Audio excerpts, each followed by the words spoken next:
Doug, we'll start with you. Can you just give us a brief overview of patents and a process an inventor might go through when filing a patent on their idea? I'm glad you said brief, because this could go on for quite a while. I'll try to give you kind of a 10,000 foot Yep. Approach here, but biggest thing, when you look at an invention or what you've come up with, three things that you want to look at is it new, useful, and unobvious. Well, the new and the useful part of that are pretty straightforward. New is basically not already out there in an identical form to what you've come up with. Useful, pretty much of a no-brainer there. If it wasn't useful, you wouldn't have come up with it. The obviousness part is where a lot of times you get tripped up. And it used to be when somebody would come to us with an idea, with a new invention, we would go out and automatically conduct a search. Well, a few years ago, the USPTO changed from a first to invent system to a first inventor to file system, which all of a sudden created a race to the patent office. So a lot of times now we'll kind of skip that first step, which was always to conduct the search, and jump right into filing a provisional patent application to at least get your idea on record with the patent office. But typically, the first step you want to do is look and see if it is patentable, and to do that, you'll conduct a search. A lot of times that's something you can do yourself. The U.S. Patent and Trademark Office has a very good search engine that you can search there. Google has, with everything, they have an area called Google Patent, and you can search there very easily with certain keywords and just see what else is out there that's maybe close to your invention. Once you've satisfied yourself that, yes, it looks like it's going to be patentable, you can go on to filing an application. And that's where you have a few choices of what you can file. Mentioned already the provisional patent application, which is essentially not the one that will mature into a patent, but gives you basically a 1 year period of time, gives you your filing date, a serial number. You can put patent pending or patent applied for on drawings, prototypes, marketing literature, whatever. But it gives you that 1 year period then to test the market, see if it's something that's going to be viable, see if it's something people are going to want, and then make a determination at the end of that period of time whether or not to proceed with filing a regular application. And that regular application is what will proceed forward and eventually mature into a patent. There's also a kind of a different type of patent application called a design patent application that basically just covers the overall ornamental appearance of the invention. So you can get them, you can do both a utility or a regular application and a design application, but the design coverage that you have is a little more narrow than what you would get for a regular application, because if you tweak the appearance of it a little bit, you can get around a previous patent or other art that's out there. Once the process starts, you have basically what's called prosecution. You're back and forth with the U.S. Patent and Trademark Office, essentially negotiating the breadth of coverage of whatever claims you have in the patent application. And the claims are essentially the legal portion of the patent application that define, similar to a meets and bounds description of property, very archaic language, great for people who write run-on sentences, because it's all essentially one sentence, but you're describing what your patent actually covers, and is very important. One word in a claim that's unnecessary can mean the difference between infringement and non-infringement. So it's often described as one of the most difficult legal instruments to write because of that. So, and once you've satisfied the patent office that you have something that is patentable and the claims are not overly broad, then you could get a patent that would issue. So from a very high level, that's kind of the process that you go through, and that typically takes anywhere from, we used to say 1 to 3 years. It seems like now that it's maybe probably closer to 2 to 4 years. So just quickly, if you could talk a little bit too about like domestic and foreign. That's a very important distinction there. Patents by nature are territorial. So if you get a patent in the U.S., that gives you rights in the U.S. only. You do not have rights in any other countries aside from the U.S. and it gives you what's called a negative right. It's the right to exclude others from making, using, or selling your invention. May not necessarily give you the right to make your own invention, because you could potentially infringe someone else's rights. The example I always use is if you come up with a chair, you have a seating surface, 4 legs, and you get a patent on that, then you have the right to exclude others from producing that.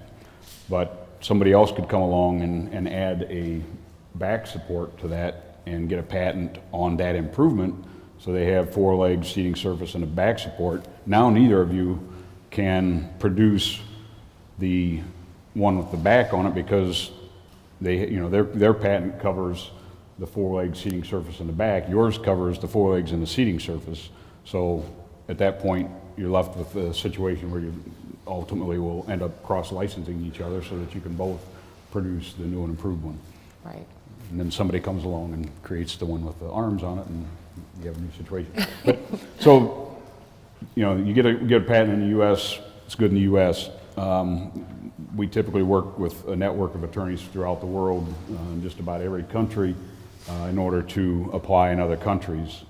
So if you have a market in Europe, or if you have a market in Mexico, or Japan, China, wherever, you may want to look at getting a patent in one of those territories as well. Or if you have a potential competitor that may try to produce there and import, then you could also apply there, which adds a deterrent effect to that from them trying to bring in.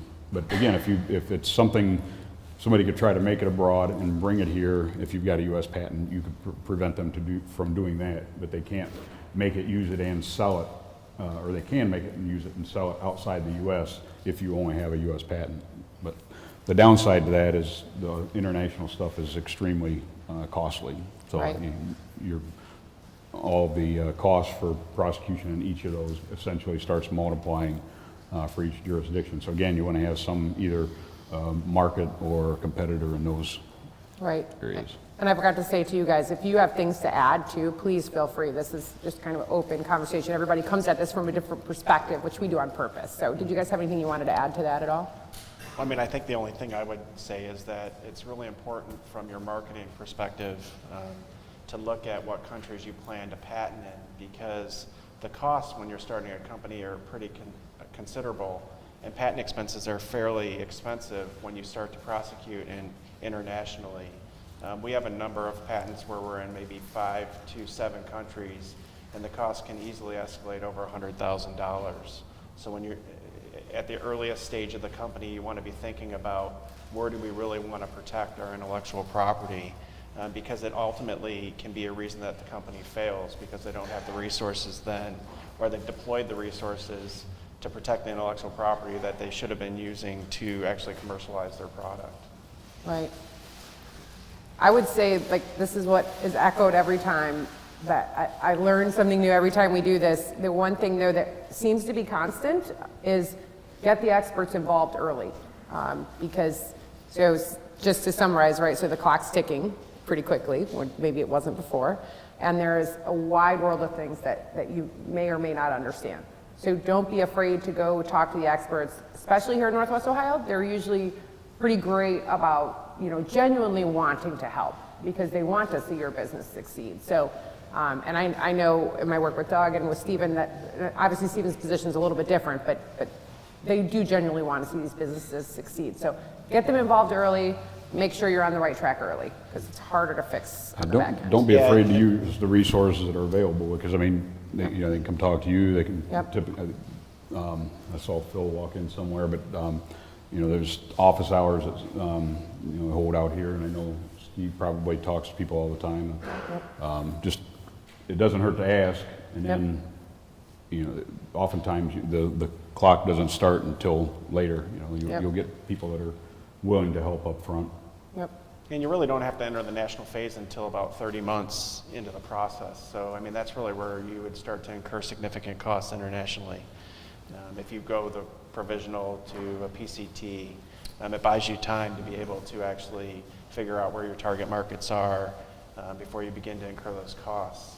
The only thing I was really directing the conversation toward, though, was making sure that you actually have a market where you're trying to protect it. A lot of people just say, I want to be in Europe, I want to be in the US, I want to be in China, and they're just looking at, I think, the population, and they might necessarily miss a country that has a high obesity rate, where their product actually would be a really good fit, for example, in Japan. So That's a you good really point. need to understand the market.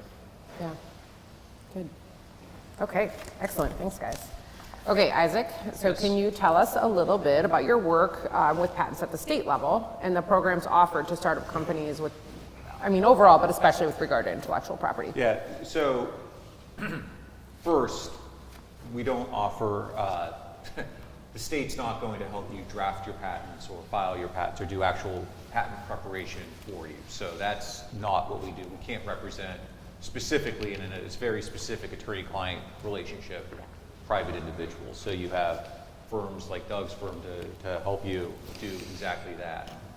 However, what I do is talk to entrepreneurs around the state about patent issues that they're facing and help them walk them through the issues that they're going to encounter in the, well, for example, obtaining a patent. As Doug just talked about the process, you know, he went through in short order provisional, non-provisional, and PCT. And those are all things that we all know very well, but it's quite possible that rattling those phrases, I'm sure there's at least one of you in here who doesn't, when I say provisional, non-provisional, PCT, are like, what exactly is that? So talking through that process, I've done for entrepreneurs in startups numerous times, and I do it in IP workshops, I do it on one-to-one meetings. When I come up to or visit different places in Ohio, I've been across the hall meeting with IntelliSense and Dr. Agarwal, different companies. He has patent counsel, so we didn't talk about that necessarily. But so I'm really happy to help with that. I'm also, I've had questions that come up frequently is this, how much does this cost?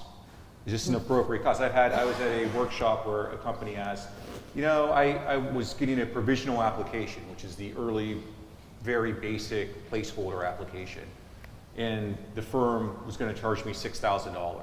Does that seem right to you? And I said, that doesn't seem right to me. That seems like it should probably cost about $800 to $2,000, depending on how in detail you're going in your provisional application. But $6,000, way out of bounds or way above normal.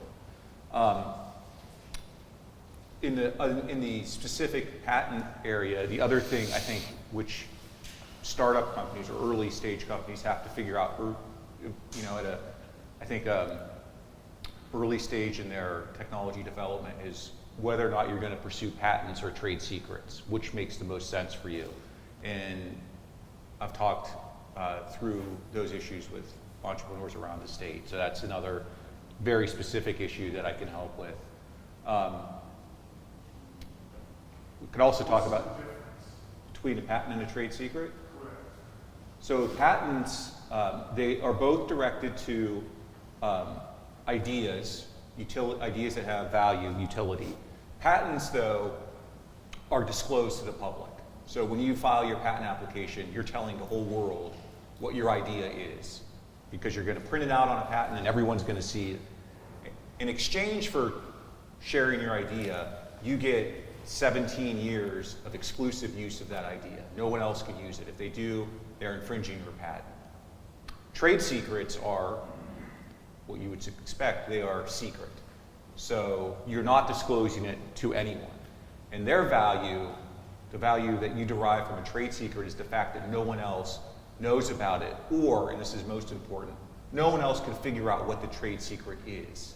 So typically trade secrets are processes for making something. So you have to follow steps A, B, C, D, and E in a very specific order to make this. And someone can buy this and look at it, but they won't know how you made it. So maybe you have a patent on this thing, this microphone, which people can reverse engineer and figure out what it is. That's going to be disclosed to the public. But then how you actually made it, the process, you want to keep as a trade secret.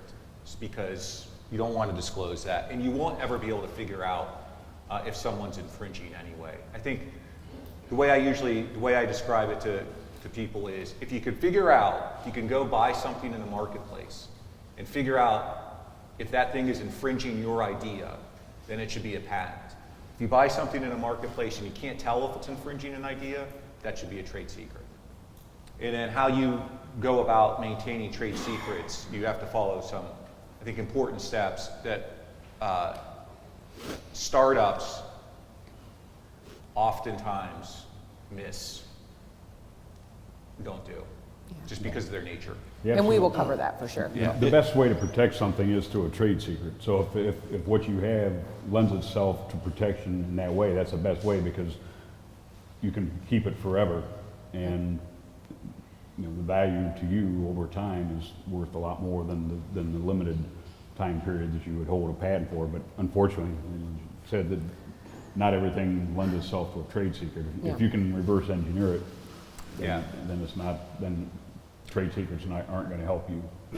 Once information is known in the public, it's not a trade secret, unless, by and large, the general rule, that's the general rule.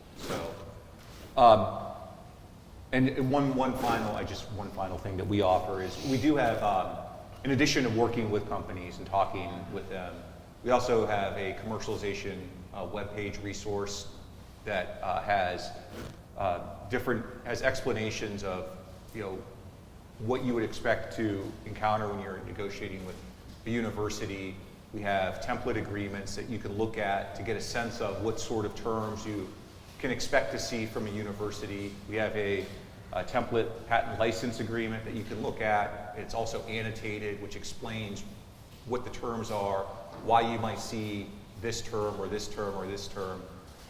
It doesn't mean that Toledo or Ohio State is going to use those terms, but it gives you an idea of what you can expect to see, reasonably expect to see. And we also have on that website a document that explains, especially if you're working with a university, the universities are going to include certain terms in these patent licenses or different agreements that they kind of almost have to include. And we explain why they have to be included, so that you can at least get some comfort that, hey, they don't want to, they're going to say no arbitration provision in this agreement, but here's why they're doing it. They're not doing it to be jerks. They're doing it because they have to under state law. So we try to explain that as well. So we have resource documents that will help you with transactions that are patent related or really any IP related. That's excellent. That's excellent. How do you define a trademark? How do I define a trademark? Is it the same as a patent? No, a trademark is a unique set of words or designs that identify source of goods made, so to the consumer. So, so if you buy a Coke, you see Coke on the can, that's going to identify to you what's inside the can. You know that you've had a Coke before. You know what to expect. If you see a Honda on a car, you might have owned a Honda Accord and you're buying a Honda Civic. You could expect a certain quality of goods and services associated with that brand name. So it's a brand name. Excellent, thank you. And I love these questions. We are gonna, I'm gonna just move along right now if that's okay, and we'll come back to it, only because I want to make sure we get some of these other questions in. So these are all good questions, and we will go into more depths on those kind of things next week. The reason I broke it up is there's so much information, there's no way we can get it all on one panel. So these are all great questions to have. So Stephen, I'm going to move to you next. So as AVP running all tech transfer at UT, can you fill us in a bit on how the internal UT process works? Yeah, so our office is responsible for the identification, protection, marketing, and license of university intellectual property. So that's any intellectual property that's developed by faculty, staff, or students utilizing university resources or at university facilities or within a faculty member's scope of employment. The process for us really starts with what's called an invention disclosure. So faculty member or an inventor will complete an invention disclosure where they describe the invention that they've created. From that, we typically do a general search. It's submitted to our office. We do a general search. As Doug mentioned earlier, they don't do searches. We're still doing a general search just to see if there's anything that's right on point with regard to the technology that we're going to seek patent protection for. If we determine that we found some art, we'll pass that back to the faculty member or student to have them explain to us why their work is different and novel based on the prior art. If we feel that we have a solid basis to move forward, we then have the faculty member or student present to our patent committee. We have 2 patent committees at the university. We have one on the health science campus and one on the main campus. The one on the health science campus pretty much looks at things that are related to medical devices and things of that nature, whereas the one on the main campus looks at physical science-based intellectual property. We have different staffing on them, which makes sense from looking at the technology and the respective market. If the university decides to move forward with a patent application from that point, we will assign outside patent counsel, who then is appointed by the AG's office to represent the university to protect that intellectual property. Once the intellectual property is on file, we'll actually have licensing associates in our office who are responsible for marketing that technology to industry. So we actually go out, identify technology scouts at different institutions, and market that technology to them. If there's an interest, what we do is we facilitate conversations between the faculty member and the team there, and if ultimately we decide to move forward with the license agreement, our office negotiates the terms of the license, and the technology is transferred to the company so that they can turn it into a commercial product that will benefit society. So that's Good. pretty much our process. I think it's interesting to know, that if anybody here that does work at UT, that, Stephen is there, his office is very helpful. I've worked with them on a number of occasions. So, all you have to do is reach out to them and they'll help you through the process. So, thank you, Stephen, for just kind of informing us on that. Just to clarify, we still do like the searches and things, it's just not As in-depth. a lot of As times in-depth. it's not the initial step anymore because Yeah.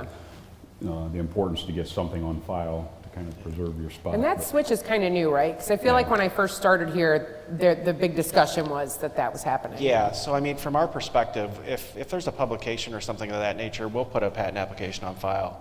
Our preference is to protect it before it's Sure. out in the public domain because we're unsure of the market at that point in time. Yep. So. Yep, good, excellent, thank you. Okay, so Doug, back to you.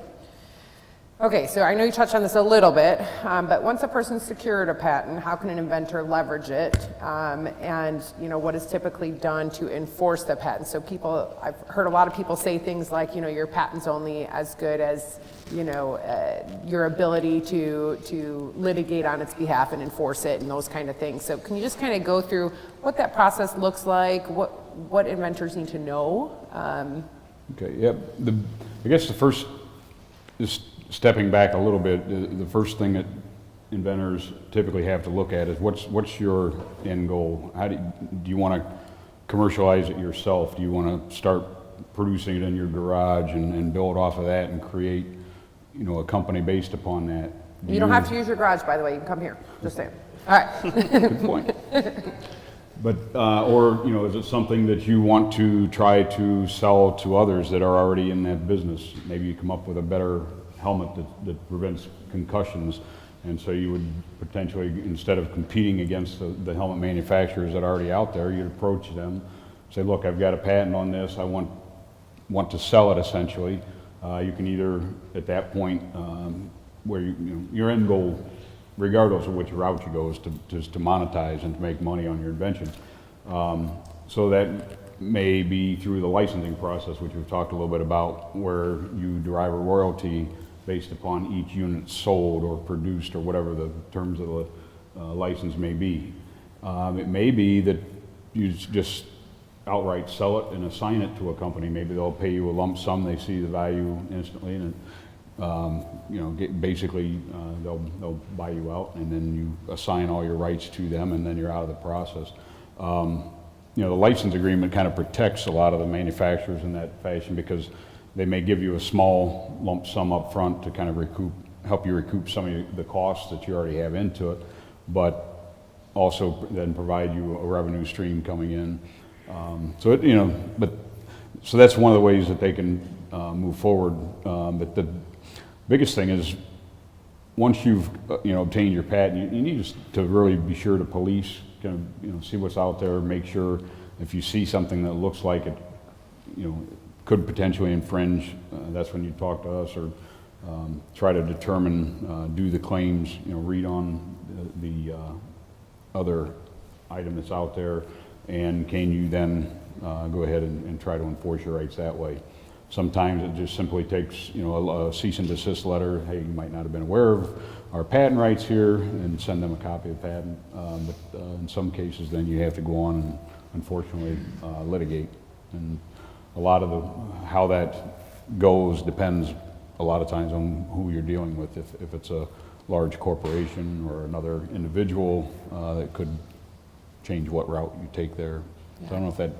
No, that's good. Can you just really briefly explain claims for those who might not understand kind of what that means? And Yeah, I mean, I touched briefly on it before, but essentially, and this is where I think you're better off working with someone like us, because again, your claims define in words what your legal protection is going to be, and it seems counterintuitive when you first sit down and start writing it, because everybody wants to write in there, okay, all this detail about your invention, but you want broad coverage. I mean, I always draw a little picture on the back of my tablets when I'm talking to people for the first time. Your invention is a speck in the middle of that tablet, and the coverage that you might be entitled to might be the rest of the tablet or a good portion of that.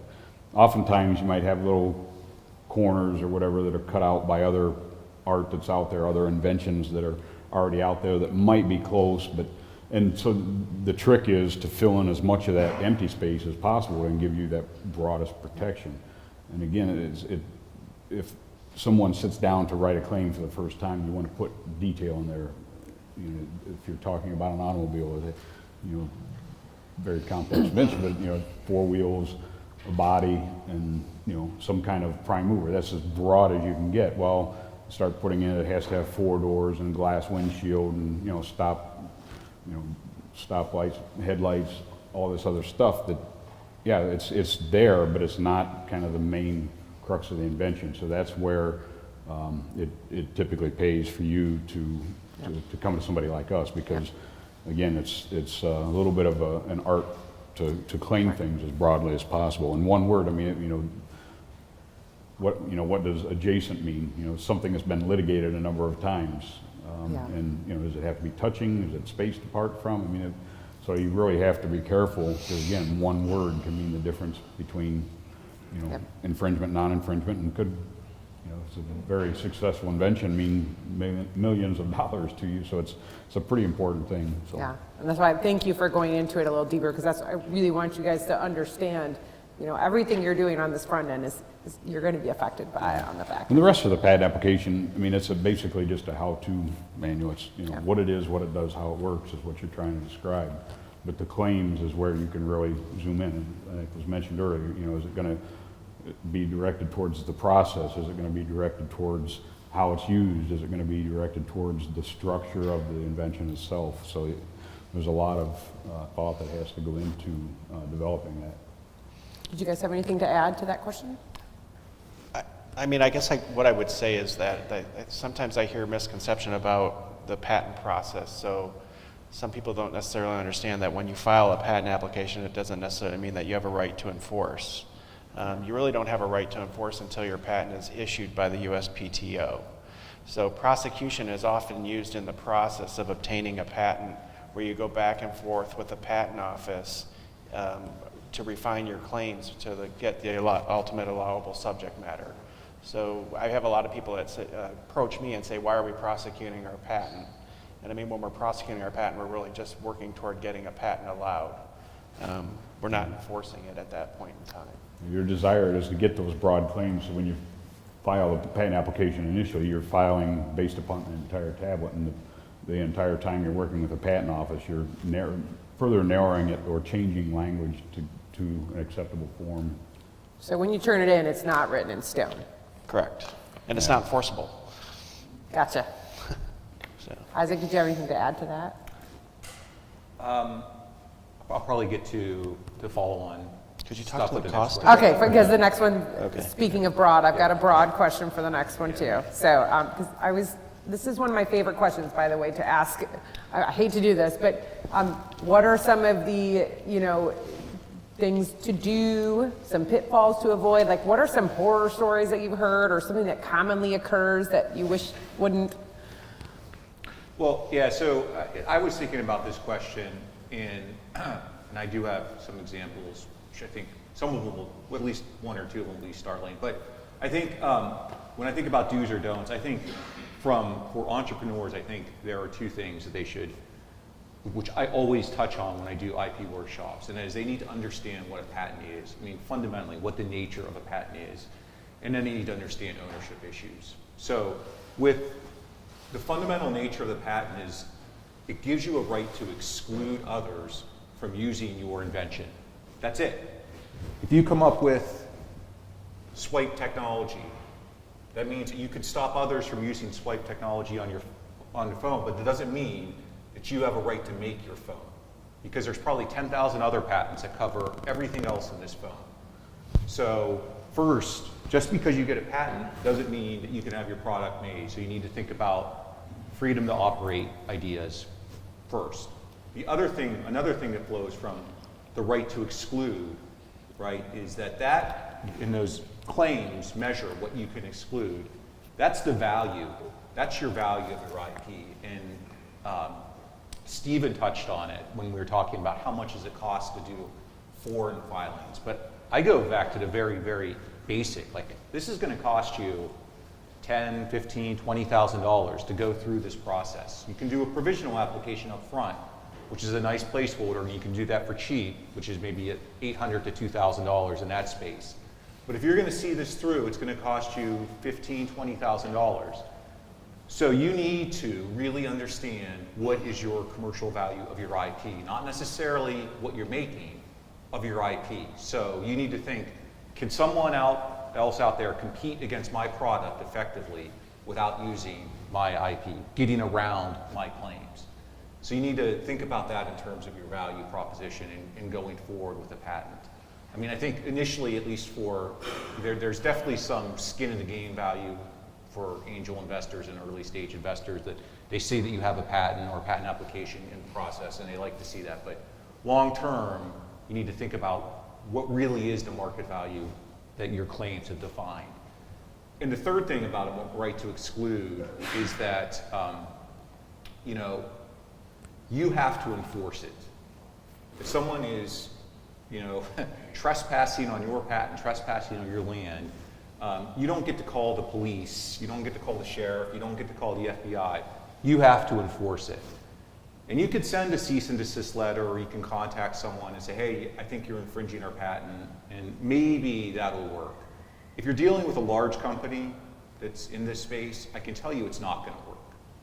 I mean, they may think that it's a great idea, and maybe they'll want to think about maybe buying your patent for something that's, a couple $100,000. But I could tell you that when you get a cease and desist letter, when you work for large companies or you represent large companies, which I've spent 10 years doing, you get a cease and desist letter, you throw it away. Then you get a second one, and you throw it away. And then you get a third one, and maybe you start paying attention. So you have to enforce it. And the cost of patent litigation, if you're going to sue someone for patent infringement, any guesses on how much you think it's going to cost to get to trial, to go through a trial for patent infringement for lawyers' fees? $5 million. Oh, she's going for the gravy. Close. Oh. I would put it at $3 million to get it through. I think when you file your patent, when you file a claim for patent infringement, you better be prepared to spend $100,000 right out of the gate before you can even hope of getting out of the case. Wow. You change your mind, good luck, because the other side's going to file an answer. They're going to file something that's called declaratory judgment claims. They're going to say that your patent's invalid, and then they're going to be able to keep the case going if they want to. So it's not going to be just like, oh, I've decided I don't want to do this anymore. You're going to be stuck in it. And by the way, while the case is going, they can keep. Oh, the costs keep going up, But I mean, can they keep making the product that they're making? Oh yeah, right. Right. I mean, it behooves them to keep it going. Well, probably. yeah. So I'll give you. So we had a big trial. So this will both talk about the importance of claims and the cost of litigation. We represented a big medical device company against another big medical device company, and we're talking about a $200 million patent infringement case. And we spent a year fighting over whether or not a curved surface was substantially similar to a spherical surface. That's it. Curved, or I'm sorry, conical versus spherical. That was the whole argument for 2 years. Depositions, motions, one word. Wow. And we went to trial, and I was on a trial team. I was probably a mid-level associate, and just in a 30-day span, I probably worked or billed 320 hours, and that probably cost our client $125,000 for me. For the entire legal team, trial was probably $1.5 million. The judgment was $200 million, so it was worth it. But that's what you're looking at in terms of patent litigation. And these large companies they don't care. They know that you don't have those resources. And they will take advantage of their money and their power, and they will either, they won't just cease and desist. So if you're dealing with a huge company, if you're dealing with an IBM or something like that, you're not going to just back them off. It's not going to work. So that makes you probably never want to get a patent. But there are ways. but there are definitely ways that you Thanks can a work. lot. You just totally put Doug out of business. So there are absolutely ways that you could work to help fund or pay for litigation. You can oftentimes find a partner in the space that you can work with, a larger company that has, IBM's rival might be interested in your patent. If it's worth a lot, you have a good patent. So there are definitely ways to work around it, but you need to really keep in mind that you're responsible for the enforcement, and that enforcement does cost. So that's, if you leave with nothing else, you need to know that about your patent. The other thing I just wanted to touch on was ownership. So with patent ownership, is owned by all the inventors. So if you can have more than one inventor, and an inventor is anyone who contributes or helps conceive any portion of any claim in the patent. So you have 40 claims, and you have 4 people working on the invention, and all 4 people came up, maybe there's one person who came up with the bulk of the invention, but the other 3 contributed some small portion to some of the 40 claims. So all 4 of those people are joint inventors, or inventors. They're called joint inventors, and they all have ownership, an undivided ownership of the patent, and they're free to do with the patent whatever they want. That's the default rule. So think about that in a startup situation where you have just 3 people in a garage. You're all working together as part of a startup company. You all come up with this great idea, and it's $1 million idea. It's a $100 million idea. You don't have anything in place. You're all friends. Who needs to put agreements in place? That's funny. The one guy or one person leaves the company and goes out and licenses the patent to your direct competitor, big company. That competitor then puts they have all the resources, they put you out of business because they're free to use the invention now. He's allowed to do that. He's allowed to go off to your competitor and say, yeah, you can use it, I'm the owner. Right, he has to be a named inventor, which he is. So you have 3 named inventors on the patent. Suppose you have that same scenario with those 3 guys, and I pay 2 of those guys to assist them. Do they have claims then? Yes. Yeah, so the default rule is even if you're an employee, the employee owns the invention, absent some sort of agreement that you put in place. So that person can go and license it to your direct competitor, and they get to keep all the money. You get nothing. There might be some sort of breach of fiduciary duty there or what have you, but the default rule, they get to keep the money. So when you're starting a company and you have 3 people working together, you need to think about how are you going to own intellectual property? How are you going to own inventions, in particular inventions, copyright to a little bit less of a degree, but certainly inventions. Who's going to own it? Are you going to put it in the company? Are you going to put it in maybe you don't put it in into company because you're afraid if you go bank. I mean, there are different issues, but you need to really think about ownership issues at the outset with your startups, because all three of you own, or whoever, all the inventors will own that patent and can dispose of it as they see fit. Yeah, one thing I've seen, and not just with patents, but over and over, Yeah. is not having agreements in place before you go into anything.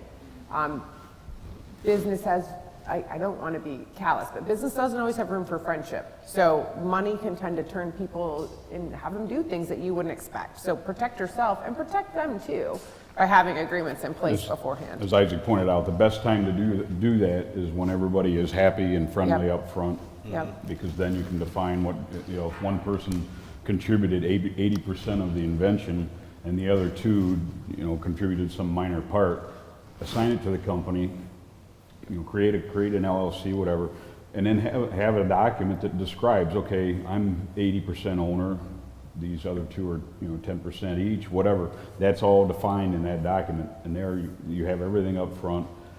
You can't have one rogue inventor running off and Yep. basically making out.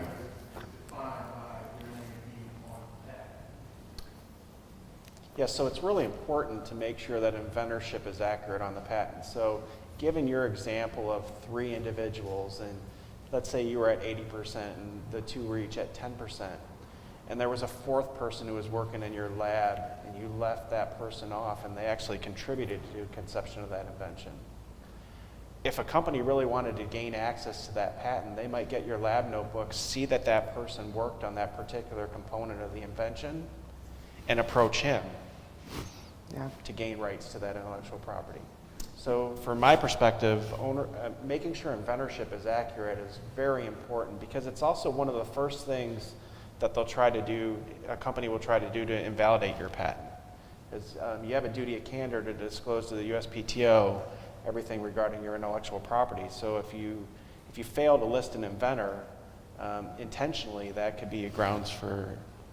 Yeah, and that absolutely gets to what I was telling you about litigation and enforcement, and how these big companies, or if you're suing someone, they'll spend money and they'll be able to look at your lab notebooks and they'll be able to see how you came up with your invention.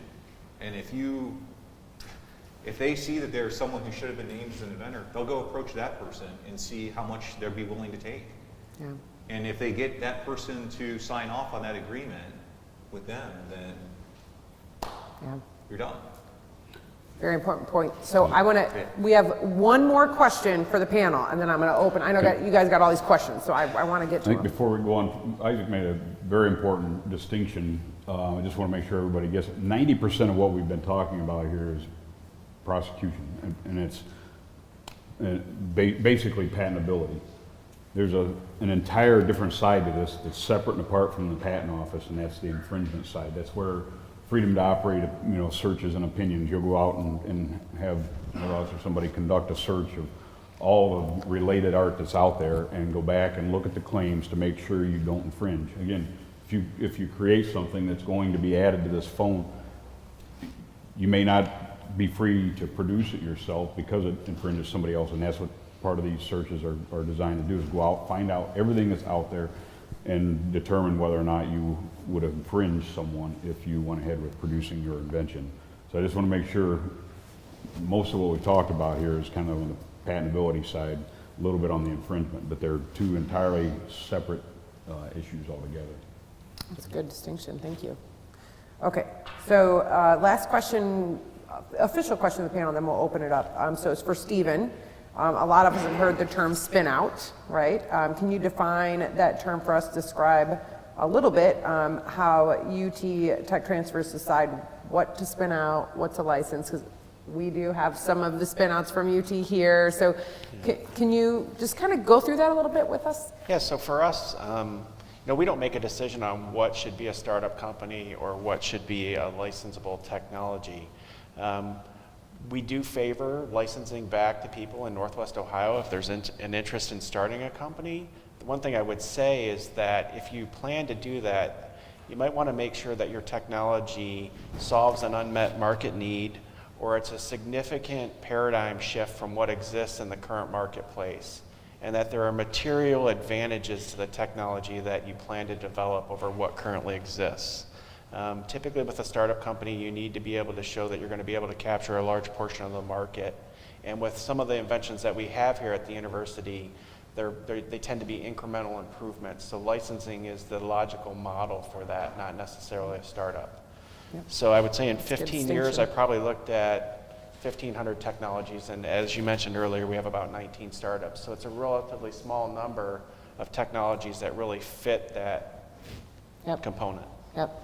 But important, though, nonetheless, that of those 19, you know, that as a community, you know, we're helping to raise them up whenever we can and get involved, which is why I appreciate what you guys are doing. Certainly, I mean, you know, like I said, but it also helps to direct the investment. So when, Yep. a lot of the companies that have had that type of technology have been successful at raising capital to commercialize Yes. intellectual property. That's good. So. Good point.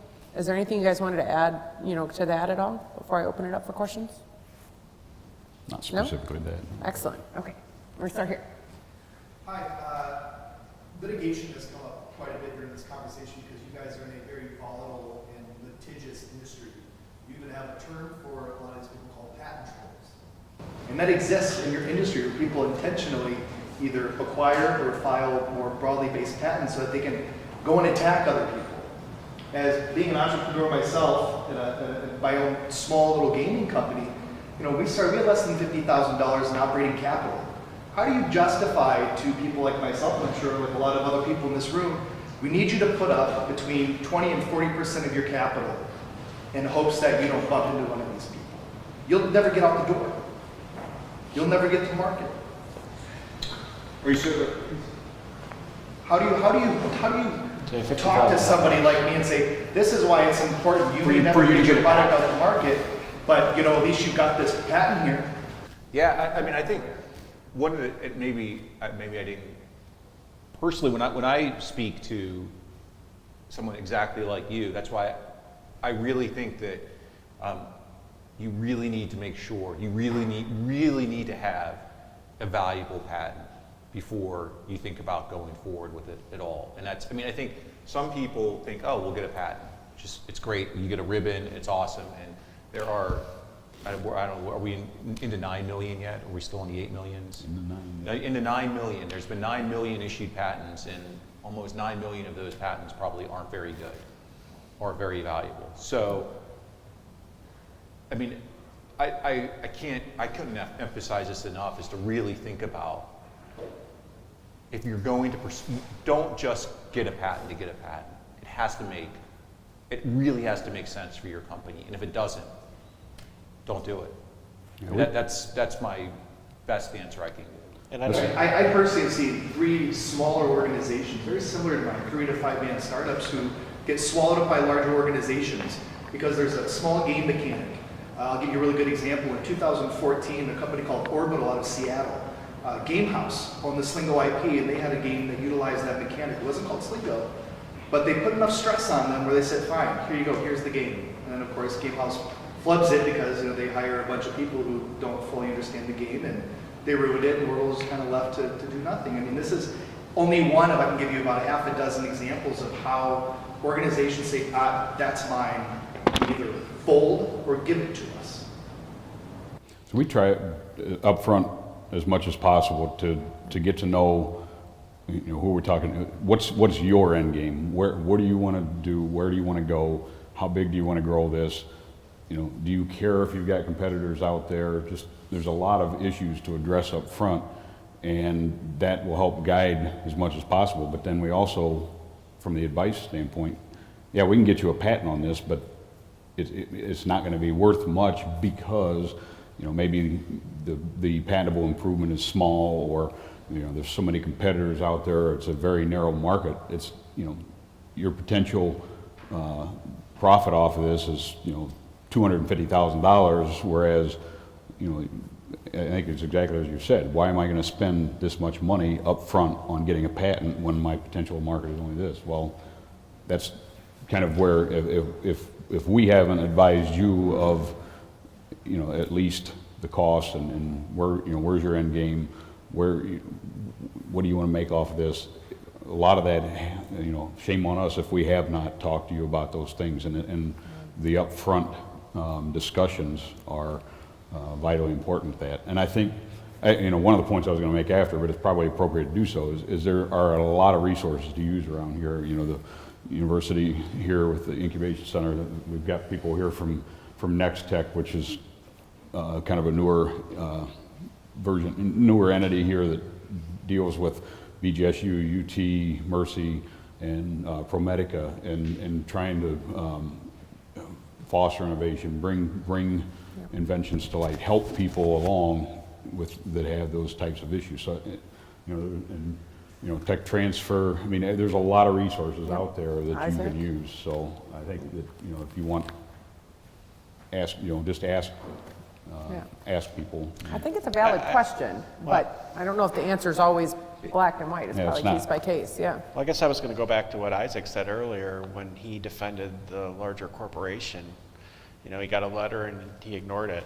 He got another letter and he ignored it. I mean, to get a general understanding of, you know, how serious is the company that's approaching you. Because a lot of people will send stuff out thinking that someone will be immediately responsive to it. But And if you do nothing, I mean, if you don't protect it in some fashion, then you're definitely not going to be any better off than you were. Right. So it's a balancing act. And just, I mean, very quick, if you happen to be the company that's getting leaned on, then first, I'm more than happy to talk with you about it. I really am. I detest like these thousands of cease and desist letters that some companies will send out. But I'm more than happy to speak with you about it. At the end of the day, if a company with a lot of resources is really committed to leaning on you, there's not much you can do. I mean, but that's, you don't have to necessarily acquiesce to their first, second, or third cease and desist letter. Yeah. As you were referring to the startup process, what are some of the mistakes you were referring to during the trade secret process?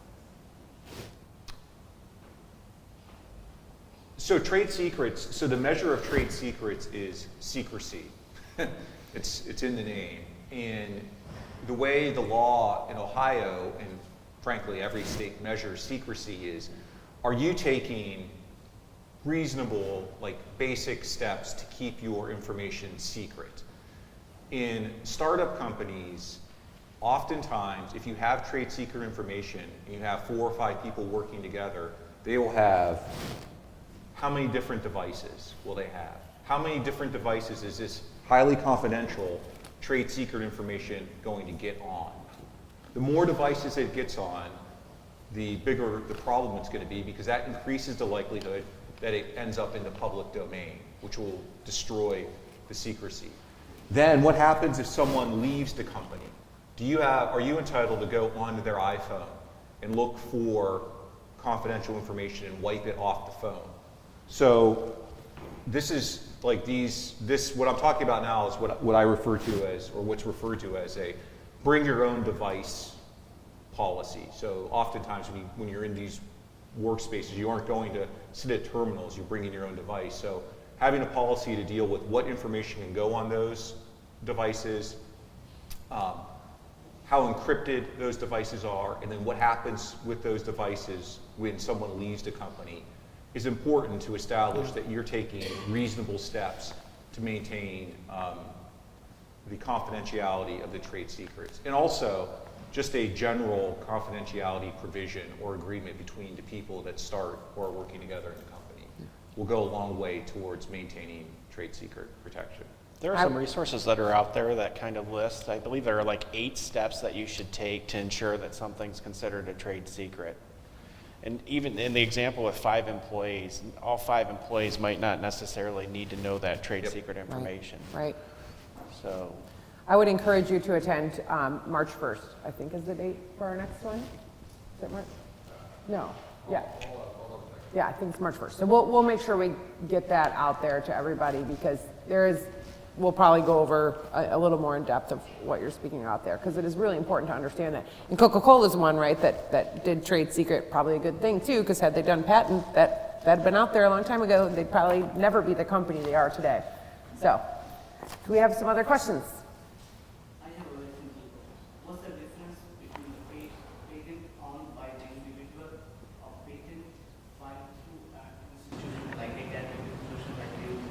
What's the difference between these two? Stephen, do you want to take that one? So I don't know that there's necessarily a difference because state law in Ohio says that any university employees have to assign their rights to the university. So I mean, you're still the inventor of the patent. It's just that ownership, as we had talked about earlier, is retained by the institution. Whereas if you're an inventor that is here in the incubator and you're not a university employee and you have a patent that you filed, the university doesn't claim rights to any inventions that were developed here in the incubator by non-university employees. Because they're not really using university resources. Their office They're might be here, tenants, but they're yeah. paying for it, right? So it's typically. All the share will be divided between the university and the inventor. Sure. So if we license technology to a company, and let's say, for example, they give us $100,000 up front, 40% of that goes to the named inventors. Okay, so we take $40,000 and we pay that directly to the inventors. $10,000 goes to the lead researcher's research account. $5,000 would go to the department chair, $5,000 would go to the dean, and $40,000 would be retained by the institution. So, but the university incurs all the costs for filing the patents. So typically when we're at the patent committee, we're not making a critique about the science. We're looking at whether or not the institution will be able to get a return on its investment for the intellectual property that's being presented. So university will be responsible for protecting the patent. Correct. So if anything like infringement or anything happen, the university will bear the cost. Correct.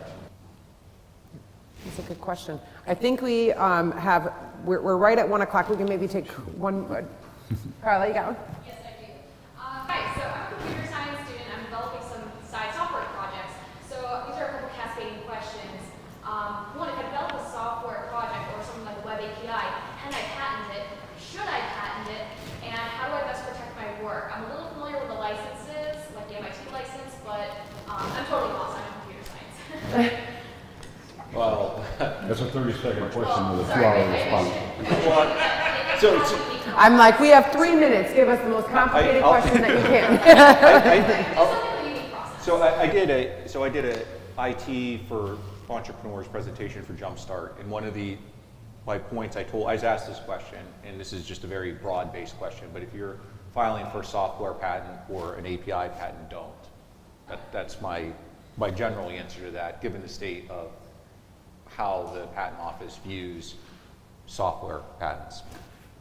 And then I would say you will have copyright protection in your code and in how you've arranged your APIs.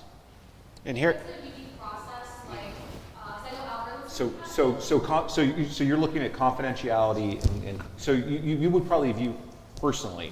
I would think you're looking at it from like a confidentiality / trade secrets perspective plus copyright, which is a belt and suspenders approach to it. But I'll let these guys. I mean, I just typically say, right now, the climate for software and method patents is not very good. The pendulum is always swinging back and forth, and right now it's not in favor of any inventors. We don't know where that's going to be 3 to 5 years down the road, if it's going to swing back and where that will end up. And so I was going to give you the lawyer kind of response in that it depends. I mean, if it's just software code, there's not much that can be done there. If it's code that does something or there's something more, that it does, then I would talk to somebody and look at it and say, okay, right now there might be a 30% chance you can obtain a patent on this, and here's the potential end value of it, things like that. But if we get into that realm, sometimes we'll say, look, you may want to go ahead and file because you don't know by the time they get to examine your patent application, maybe, the pendulum has swung back the other way and it's going to be valued. Again, it's looking at the whole proposition. Is a $200,000 market? Maybe no, but if it's, potential market of, a couple million or 10 million or more, definitely you might, spend, $10,000 or $20,000 to at least keep your options open. At that point, it becomes what available capital and things like that you have. So it's a very complicated response. I'm glad you asked the question, though. I'm picking on you a little because I know you, but I'm glad you asked the question because I think it's something that people talk about a lot because it is kind of a tricky area. It's not clear. You're most likely a first to market build your brand company or idea than IP based. Yep.